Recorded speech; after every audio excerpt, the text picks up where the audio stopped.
अब आपको इस वक्त बताते हैं कि अगर इस बार लैंडर चांद पर सही सलामत लैंड कर गया और उसके भीतर से रोवर निकलकर चांद पर चहलकदमी करने लगा, तो रोवर जो भी जानकारी जुटाएगा वो जानकारी कैसे पहुंचाएगा? बिल्कुल, पृथ्वी तक ये कैसे पहुंचेगी, रोवर से जानकारी पाने की तैयारी भी इसरो ने कर ली है। आइए हम ग्राफिक्स के जरिए आपको समझाते हैं। सबसे पहले इस वक्त हम आपको बताएंगे रोवर प्रज्ञान जो है वो चांद की सतह से जुटाई जानकारी लैंडर विक्रम को भेजेगा कैसे। बिल्कुल, तो एक एक करके हम आपको ग्राफिक्स के जरिए बताएंगे कि किस तरीके से जो है रोवर वो कैसे इसरो तक जानकारी पहुंचाएगा। और ये जो प्रक्रिया है जो हम आपको बताने वाले हैं, दरअसल ये बेहद दिलचस्प हो जाती है एक एक करके। अब आप ये समझिए कि लैंडर से पहले रोवर बाहर निकलेगा और रोवर जब चांद की सतह पर ये चहलकदमी करेगा, आप देखिए, तो ये सबसे जरूरी है, अहम प्रक्रिया है जो कल शाम को होने वाली है। अब ये रोवर प्रज्ञान है।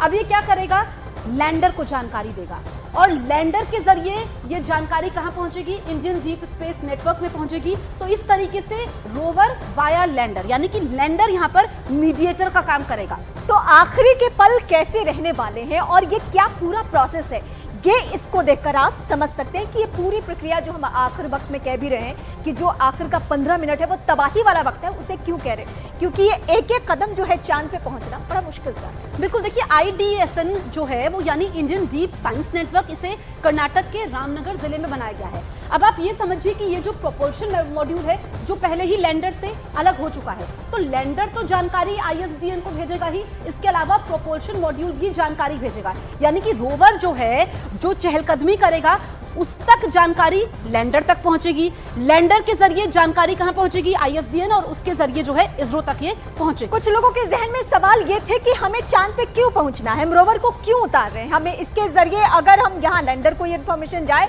और जो इसरो को ये इन्फॉर्मेशन आना है, इसकी क्या जरूरत है? जरूरत है यही हमें दुनिया को अपनी ताकत दिखानी है कि वहां पे दक्षिण पोल पे यानी साउथ पोल पे है क्या, ये बताना जरूरी है। बिल्कुल, तो जो हम आपको बता रहे थे, इस तरीके से पृथ्वी से चांद तक का नेटवर्क, किस तरीके से कम्युनिकेशन यहाँ पर बढ़ेगा, ये हमने आपको बताया। दरअसल मिशन चंद्रयान 3 पर इस वक्त पूरी दुनिया की निगाहें टिकी हुई हैं। अगर सब कुछ सही रहा तो कल का दिन भारत के लिए ऐतिहासिक होगा और स्वर्ण अक्षरों में ये लिखा जाएगा।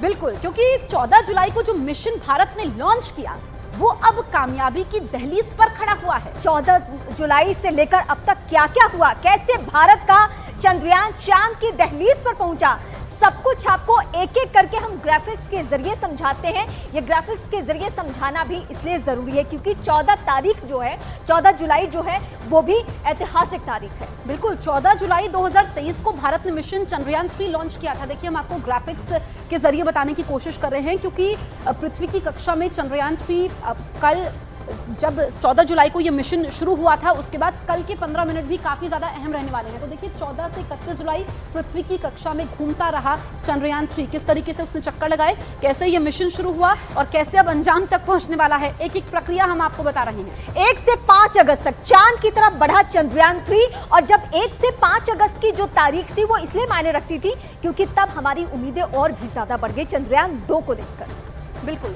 तो हम आपको बता रहे हैं, देखिए कि 6 से 16 अगस्त तक क्या हुआ, 153 गुना 163 किलोमीटर के ऑर्बिट में चंद्रयान 3 आया। तो जो ये तारीखें हैं वो काफी ज्यादा अहम होती है, हर पड़ाव सबसे जरूरी है। 17 अगस्त वो तारीख है जिस दिन आपको हर दिन एक मॉड्यूल हम आपको बताते हैं, प्रोपल्शन मॉड्यूल जो है वो प्रोपल्शन मॉड्यूल बहुत मायने रखता है। उस दिन से लैंडर और रोवर अलग हुआ था। अब 20 अगस्त को क्या हुआ ये भी हम आपको बताते हैं। 25 × 134 किलोमीटर के ऑर्बिट में आया चंद्रयान 3, यहाँ से और भी ज्यादा। बिल्कुल, अब देखिए 23 अगस्त को शाम 6:04 पर चांद पर होनी है सॉफ्ट लैंडिंग, 27 घंटे बाद। 23 अगस्त कल का दिन ऐतिहासिक होगा, भारत कामयाबी की नई इबारत लिखने वाला है और इसको लेकर के देश भर में दुआएं भी हो रही है। वो तारीख जो इस वक्त लिखी हुई है, जो ग्राफिक्स के जरिए हम आपको बता रहे हैं, काफी ज्यादा अहम हो जाती है। चंद्रयान 3 के लिए सॉफ्ट लैंडिंग से पहले नेहरू तारामंडल में खास इंतजाम भी किए गए हैं। यहाँ काउंटडाउन की स्क्रीन लगाई गई है जिसमें लैंडिंग, बर्न और टचडाउन का समय दिखाई दे रहा है। इस वक्त हम नेहरू प्लानिटेरियम में मौजूद हैं। प्रेरणा चंद्रा जो कि प्रोजेक्ट मैनेजर हैं वो भी यहाँ पर हमारे साथ हैं। मैम, स्क्रीन लग गई है यानी कि पूरी तैयारियां हो गई है, काउंटडाउन शुरू? जी बिल्कुल, डेफिनेटली आज से हमारा टेक्निकल प्रोसीजर्स यहाँ पर स्टार्ट हो जाएगा एंड क्योंकि लोगों में काफी उत्साह है इस नज़ारे को देखने के लिए, तो हमने यहाँ पर खास आयोजन किया है 3 LED स्क्रीन्स लगाकर, ताकि ज्यादा लोग यहाँ पर देख पाएं। ठीक है, इसके साथ ही हम जानना चाहेंगे जो चंद्रयान के अपडेट के बारे में। कल बताया गया कि चंद्रयान 3 का संपर्क चंद्रयान 2 के ऑर्बिटर से हुआ, इसके क्या मायने होते हैं और किस तरीके से ये हेल्पफुल होगा? Definitely it's a big day, और जिस समय इसरो ने इस बात की पुष्टि करी कि हमारा संपर्क स्थापित हो गया, तो ये बहुत ही गुड न्यूज है, because that communication will really gonna help us, और हमारे इस कम्युनिकेशन नेटवर्क को और ज्यादा स्ट्रांग करेंगे। और लास्ट मिनट जो कि हमारा चंद्रयान 2 के समय संपर्क टूट गया था, उस संपर्क को ये और स्ट्रांग कर देंगे, और क्योंकि हमारा प्रपल्शन भी उसी कक्षा में घूम रहा है, तो ये कनेक्शन और ज्यादा स्ट्रांग हो जाएगा। अच्छा, अब तक जो समझ आ रहा था प्रेरणा जी, तो ये समझ आ रहा था कि सॉफ्ट लैंडिंग के बाद जैसे ही विक्रम लैंडर से रोवर निकलेगा और रोवर जब रोविंग करेगा तो वो जो डेटा इकट्ठा करेगा वो विक्रम लैंडर को देगा, विक्रम लैंडर उसको अर्थ स्टेशन पे भेजेगा। तो क्या चंद्रयान 2 के ऑर्बिटर से कनेक्शन होने के बाद इस प्रक्रिया में कोई चेंज होगा? नहीं, प्रक्रिया में कोई चेंज नहीं होगा, बट ऑर्बिटर जो है हमारे को एक्स्ट्रा सिग्नल्स जो है वो प्रोवाइड करेगा, क्योंकि वो ऑलरेडी उस कक्षा में है और उसने संपर्क स्थापित कर लिया है, जैसा इसरो ने कल के ट्वीट में हमें बताया, तो वो एक एडिड एडवांटेज रहेगा। चंद्रयान 3 की सफल लैंडिंग के लिए इस बार वैज्ञानिकों ने खास इंतजाम किए हैं। आपको ग्राफिक्स के जरिए दिखाते हैं कि आखिर 23 तारीख को चंद्रयान 3 चांद की सतह पर नहीं उतरा तो आगे क्या होगा। देखिए, प्लान के मुताबिक चंद्रयान 3 कल शाम 6:04 पर चांद पर उतरेगा और चंद्रमा पर उतरने से 2 घंटे पहले चंद्रयान 3 के लैंडिंग मॉड्यूल को इसके निर्देश भेजे जाएंगे। अगर चांद की सतह पर सब कुछ ठीक रहा तो सॉफ्ट लैंडिंग करवाई जाएगी, और ये निर्णय लैंडर मॉड्यूल की सेहत, टेलीमेट्री डेटा और चंद्रमा की स्थिति पर आधारित होगा। और अगर उस समय कोई ऐसी वजह सामने आती है जो चंद्रयान 3 को उतारने के लिए अनुकूल नहीं लगती है, तो लैंडिंग को टालकर 23 अगस्त तक के लिए निर्धारित कर दिया जाएगा। अब आपको इस वक्त दिखाते हैं चंद्रयान 3 से जुड़ी हुई 10 बड़ी खबरें। इसरो ने लैंडर विक्रम से भेजा नया वीडियो जारी किया है। इस वीडियो में चांद पर कई गड्ढे दिखाई दिए। 23 अगस्त को शाम 6:04 पर चंद्रयान 3 का लैंडर विक्रम चंद्रमा के दक्षिणी ध्रुव पर लैंड करेगा। चंद्रयान 3 की लैंडिंग चांद के दक्षिण ध्रुव पर होगी। दक्षिणी ध्रुव पर सफलतापूर्वक लैंडिंग होने पर भारत पहला देश बन जाएगा जो चांद के साउथ पोल को छुएगा। 23 अगस्त को चंद्रयान 3 की लैंडिंग की अनुकूल स्थिति नहीं मिलती तो वैज्ञानिक लैंडिंग को टालने का फैसला ले सकते हैं और फिर लैंडिंग की अगली तारीख 27 अगस्त तय की जाएगी।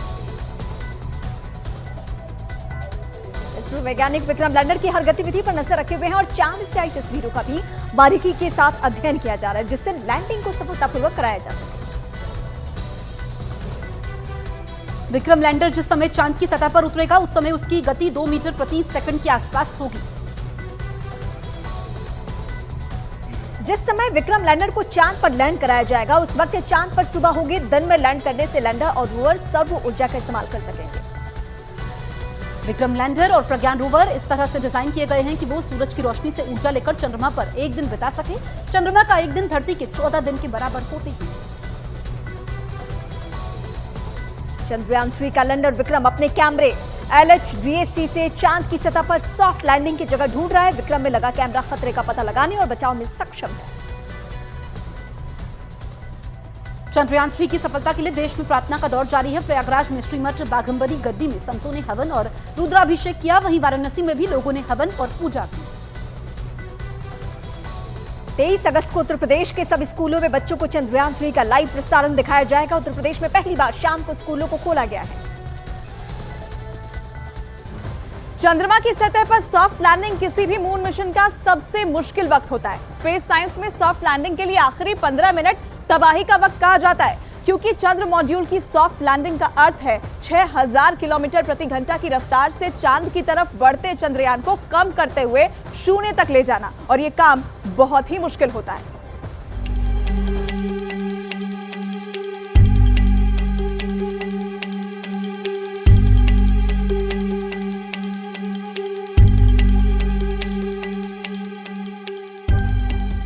चंद्रयान 3 की लैंडिंग साइट भी चंद्रयान 2 जैसी ही है। इस बार भी लैंडिंग साइट चांद का दक्षिणी ध्रुव का इलाका है, चंद्रमा के दक्षिणी ध्रुव के पास 70 डिग्री अक्षांश पर। लेकिन इस बार लैंडिंग साइट का दायरा बढ़ा दिया गया है।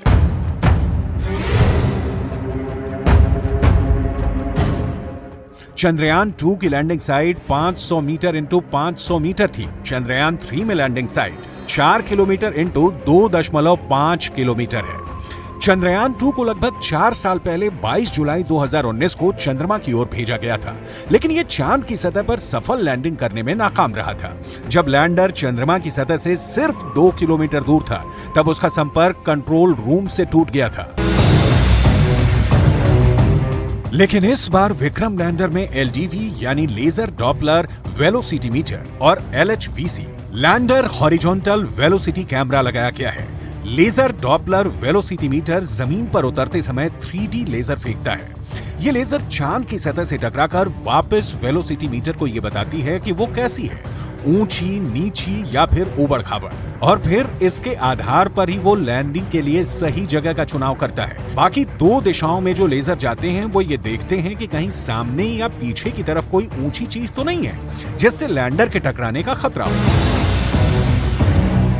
इसके साथ ही तीसरा काम करता है एलएचवीसी, जो जमीन के नीचे की हिस्से की तस्वीर लेता है, वो भी फुल स्पीड के दौरान, ताकि लैंडर के उतरने और हेलीकॉप्टर की तरह हवा में तैरते रहने की रफ्तार का पता चल सके, साथ ही खतरों का अंदाजा हो सके।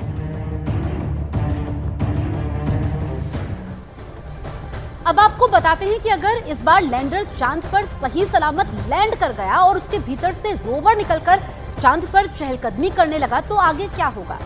आगे जो जानकारी मिलेगी वो इस वक्त हम आपको बता रहे हैं। पृथ्वी तक कैसे पहुंचने वाली है, रोवर से जानकारी पाने की तैयारी इसरो ने कर रखी है। आइए से हम ग्राफिक्स के जरिए एक एक करके दिखाते हैं। तो सबसे पहले रोवर प्रज्ञान चांद की सतह से जुटाई जानकारी लैंडर विक्रम को भेजेगा। अब लैंडर विक्रम इस जानकारी को सीधे पृथ्वी पर मौजूद IDSN को भेजेगा। IDSN यानी इंडियन डीप साइंस नेटवर्क, इसे कर्नाटक के रामनगर जिले में बनाया गया है।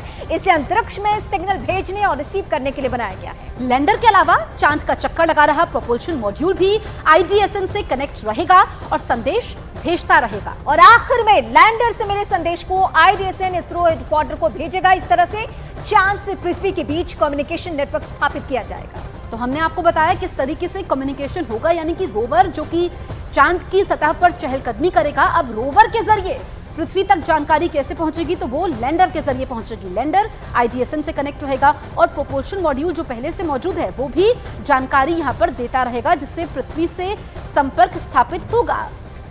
इस ग्राफिक्स को देखकर आप समझ सकते हैं कि ये हम आपको दरअसल चांद की ही दुनिया के बारे में बता रहे हैं कि चांद कैसा है, वहां पे जो ये पूरा प्रोसेस होना है उससे पहले क्या क्या कदम उठाए जाने हैं, जो आखिरी वक्त की घड़ी है वो क्यों बहुत ज्यादा मायने रखती है, वो सब एक एक करके बता रहे हैं आपको। चांद से जानकारी कैसे भेजी जाएगी ये तो आपने समझ लिया, लेकिन आपके जहन में सवाल उठेगा कि इसरो ने लैंडिंग के लिए चांद का दक्षिणी ध्रुव ही आखिर क्यों चुना? वहां ऐसा क्या है? चांद के दक्षिणी ध्रुव का रहस्य क्या है? क्या वो धरती के दक्षिणी ध्रुव जैसा ही है या फिर उससे अलग? इस रिपोर्ट के जरिए देखिए।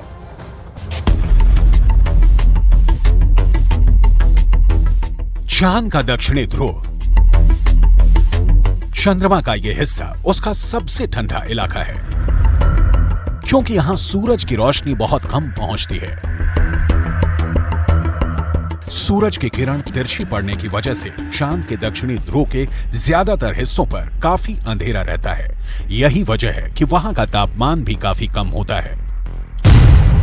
अमेरिकी स्पेस एजेंसी नासा की एक रिपोर्ट के मुताबिक दक्षिणी ध्रुव के कुछ हिस्सों पर सूरज की रोशनी आती है। जहां सूरज का प्रकाश पहुंचता है वहां का तापमान करीब 54 डिग्री सेल्सियस रहता है, लेकिन चांद के दक्षिणी ध्रुव के ज्यादातर हिस्सों पर सूरज की रोशनी नहीं पड़ती। इस वजह से वहां का तापमान -248 डिग्री सेल्सियस तक पहुंच जाता है।